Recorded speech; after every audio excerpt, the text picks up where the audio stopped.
একই রাতে দুটি বাড়িতে চুরিকাণ্ডে ধৃত এক কুখ্যাত চোর, উদ্ধার চুরিকাণ্ডে ব্যবহৃত বিভিন্ন অস্ত্র। চুরি ও ডাকাতির জ্বালায় অতিষ্ঠ গ্রামবাসীরা। প্রায় প্রতি রাতেই চুরি ডাকাতির ঘটনা সংঘটিত হচ্ছে উত্তর ত্রিপুরা জেলায়। পুলিশি টহলকে উপেক্ষা করেও চোরের দল নিমিষে গৃহস্থের বাড়িঘরে হানা দিয়ে নগদ অর্থ ও স্বর্ণালঙ্কার নিয়ে চম্পট দিচ্ছে। আর এর অধিকাংশ ক্ষেত্রে ড্রাগসের নেশায় আসক্ত যুবকরা জড়িত হয়েছে। একইভাবে বুধবার রাত 2:30 নাগাদ চুরাইবাড়ি থানা এলাকার উত্তর ফুলবাড়ি গ্রামের 4 নং ওয়ার্ডের বাসিন্দা পীযূষ দাস, বিমল দাস এদের বাড়িতে নিশি কুটুম্বের দল হানা দেয়। প্রথমে পীযূষ দাসের ঘরের মূল দরজা ভেঙে ঘরে প্রবেশ করে চোরের দল। পরে তার ঘরে থাকা নগদ 15,000 টাকা নিয়ে যায়।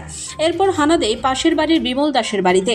এখানেও তিনি রান্নাঘরের জানালা ভেঙে ঘরে প্রবেশ করে ও তার ঘরে থাকা একটি 1 ভরি ওজনের স্বর্ণের চেন, নগদ 12,000 টাকা নিয়ে পালিয়ে যাওয়ার সময় শব্দ শুনে বাড়ির মালিক ঘুম থেকে উঠে চোরের দলের একজনকে শনাক্ত করতে পারে। সাত সকালে পুলিশ ঘটনাস্থলে ছুটে গেলে উক্ত চোরের দলের এক সদস্য আতাবুর রহমানকে পিতা মৃত আব্দুল মালিক তার শ্বশুরবাড়ি থেকে পাকড়াও করে থানায় নিয়ে আসে। তার বাড়ি পূর্ব চোরাইবাড়ি 3 নং ওয়ার্ডে। পরে পুলিশ তার শ্বশুরবাড়ি থেকে একটি ছুরি, শাবল ও কাটার সহ চুরির কাজে ব্যবহৃত অন্যান্য অস্ত্র উদ্ধার করতে সক্ষম হয় পুলিশ। বর্তমানে পুলিশ তাকে জিজ্ঞাসাবাদ চালিয়ে যাচ্ছে। পুলিশের প্রাথমিক সন্দেহ, 2 দিন পূর্বেও একটি বাড়িতে চুরির চেষ্টায় এক চোরের পা কেটে রক্তাক্ত অবস্থায় পালিয়ে যায়। সেক্ষেত্রে ধৃত আতাবুর রহমানের জড়িত থাকার সন্দেহ রয়েছে। পুলিশ তাকে 5 দিনের রিমান্ড চেয়ে জেলা আদালতে প্রেরণ করবে বলে জানান সেকেন্ড আইও মালসুম হালাম। আর বাড়িতে আয়োজন ছিল বিমল দাস, তার স্ত্রী। আমি গতকালকে রাত্রে আমার প্রথম দরজাতেই এসে যাইছে।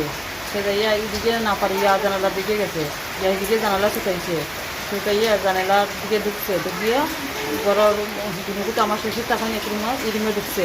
ঢুকিয়া বিছনার নিচে একটা বাক্সে আসছিল, লিখে বার করছে। ভিতরে কিছু নিচে না, বিছনার নিচে শুধু টাকা আসছিল, 100 টাকা, প্রায় 1 লাখ টাকার উপরে এটি নিচে। এরপরে লাস্ট কিচেনের দিকে বাইরে গেছে, লাইট খুলছে,